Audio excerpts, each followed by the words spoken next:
December 30 nga po pala nito, pagkatapos nating pamalengke. Ayan, yung ginawa po natin para hindi agad mang-asim yung ating gata ay nilatik na po natin. Alam niyo po mga kasawlo, 35 na gata po yan. At alam niyo po, 3 oras ko pong niluluto yan. Alam niyo yung parang hindi siya maluto-luto. Tignan niyo po, wala akong masabi. Hangga't hindi po yan lumalabas yung parang ano niya, parang manti-mantika niya, matagal pa po sa katutuan yan. Katutuan? Yan po, no? Akala niyo po malapit na pong maluto yan? Hindi pa po. Madami pa pong tatalsik na mantika sa inyo bago pa po yan mailuto.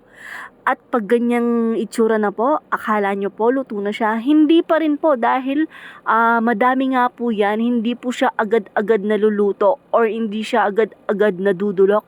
Hindi kagaya nung maritak lang. Marita? Dito na din po pala sila Kaskas at saka si Joy Joy. Si Kaskas po talaga yung katulong natin sa paggagawa po ng pa-order natin. Pero sinamahan po siya ni Joy Joy magbalot ng bilao kasi sobrang dami po ng binalot niyang bilao, nakita niyo naman po. At ito po pala ay madaling araw or pamadaling araw na po ng 24. Ayan, si asawa po, medyo nagkamali pa po tayo ng tansya dun sa paglagay ng kalamay dun sa malaking tulyasi natin. Kaya napasobra po at yung iba po nangaugse-ugse pa. Pero praise all to God po at natapos po natin yan. Inuna po natin yung kalamay since yung kalamay po ay hindi naman po yan agad nasisira. Yung kalamay po natin kahit hindi po siya nakaref, tumatagal po yan ng 2 hanggang 3 araw nang hindi nakaref. At ganun po kabilis, no? Parang ganun lang po kabilis. Hindi na po ako masyadong nakapag-video dahil sobrang dami po ng ginawa natin. Yung ginawa po nating puto mga kasawlo ay 2 batcha po. Opo, 2 batcha po yung ginawa nating puto. Tapos dun naman po sa maha, 2 salang po, pero kung loloobin po ni Lord, sa susunod, gagawin po natin siya ng 3 salang para mapanangnang po siya ng mapanangnang. At na-dispatch na po pala ni asawa yung mga 3 for 1K na kakanin na i-deliver na niya. Dito naman po tayo dadako sa mga ulam at iba pang pa-order natin. Uy, alam nyo, 3:30 tapos na kami. Kulang-kulang po sa 90,000 yung pa-order natin ngayong Pasko, pero grabe po talaga yung grace ni Lord na binibigay niya sa atin. Dahil sa kanya po tayo nagtatrust at nag-o-obey.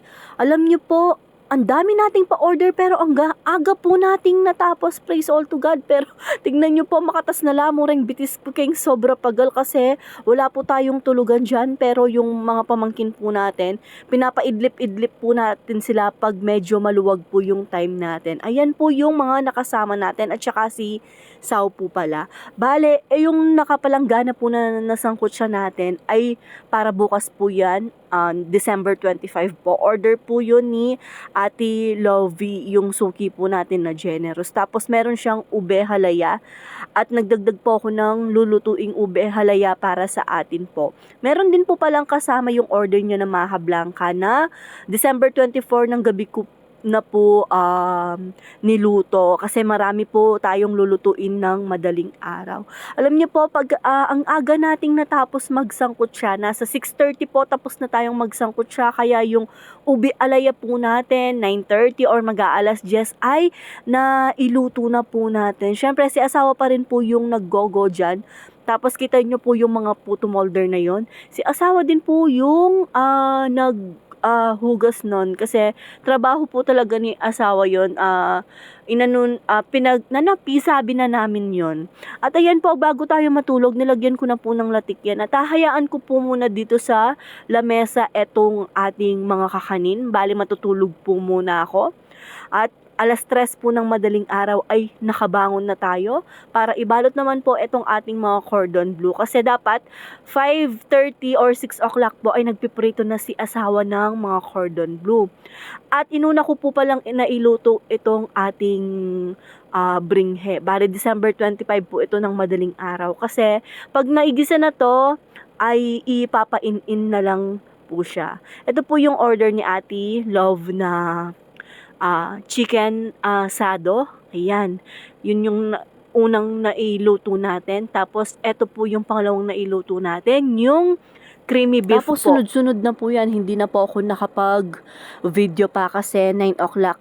Kailangan po ma-deliver na. Pero praise all to God po mga kasawlo. Bago mag 9 o'clock po, nakaalis na dito si asawa. Kasi sasabihin ni Ate Love, mas maaga, mas okay. Kasi yung mga namamas ko po sa kanila. At ito po yung feedback ni Ate Love. Praise all to God po. Ang lahat ng papuri at kaluwalhatian ay para sa Diyos lang po. At ito naman po pala, 5 p.m. po, December 25, order po yun ni Tita RV, girlfriend ni Bap Bap. Pagkatapos nating mailuto yung kay Tita RV, pumunta tayo dito kila Koyang Joben. Ako na lang po ata yung wala dito. At nandito na po lahat sila at nabigyan na po lahat sila ng mga aginaldo. Ako na lang po yung wala. Pero bago po matapos ang video natin na to, gusto ko lang po talagang magpasalamat kay Lord. Napakabuhay po niya. Alam niyo po, may storya pa po yung natin. Sa susunod na video kung maikukwento ko pa po, pero grabe po yung binibigay niya sa atin na blessing. At sa mga nag-order po na sinend niya sa atin, Merry Christmas and God bless you all po. Iray-ray! Regalo lang ang pati na yan.